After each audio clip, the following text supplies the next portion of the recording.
বানাবো চিংড়ি মাছ বাটা দিয়ে বেগুনের মাখামাখি। এর জন্য চিংড়ি মাছটাকে ধুয়ে পরিষ্কার করে নিয়েছি। এর মধ্যে দেব দুটো কাঁচা লঙ্কা, দেব এক গাঁটা আদা, দুটো রসুন, অল্প একটু লেবুর রস, একটু নুন দিয়ে এটাকে আমি বেটে নেব। এর সঙ্গে পেঁয়াজ দিয়ে দিলাম, দিয়ে একসঙ্গে ভালো করে আমি বেটে নেব। একটা প্যান বসিয়ে দিয়েছি, গরমও হয়ে গেছে। তেল দিয়ে দেব, সরিষার তেল। মুড়োকে আমি এইভাবে কেটে নিয়েছি, আপনারা বড় বেগুনও নিতে পারেন। অল্প একটু লবণ দেবো, হলুদ গুঁড়ো দিয়ে ওলট পালট করে লাল করে ভেজে নেব। আমার ভালো করে ভাজা হয়ে গেছে, এবার আমি তুলে নেব। এর মধ্যে আর একটু আমি তেল দেবো, বেগুনে অনেকটাই তেল টেনে নিয়েছে।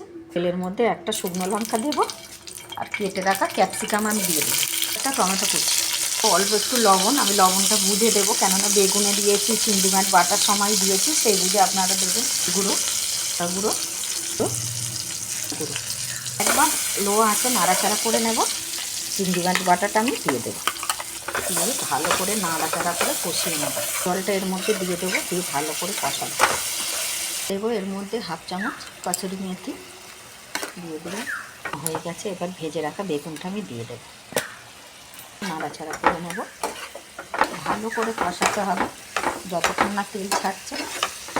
আপনারা এই রেসিপিটা একবার বানিয়ে খাবেন, খুব ভালো লাগে খেতে, একদম অন্যরকম। বেশি জল দেবো না, অল্প দেবো, সামান্য দিয়ে দিয়েছি। একটু ফুটুক, একটু ফুটলেই তারপর দেখাচ্ছি। নামিয়ে নেব, নামানোর আগে দিয়ে দেব এটা পেঁয়াজ পাতা, পেঁয়াজ কলি নয়। আপনারা একবার এই রেসিপিটা বানিয়ে খাবেন, গরম ভাতে দারুণ লাগে। এবার আমি নামিয়ে নেব।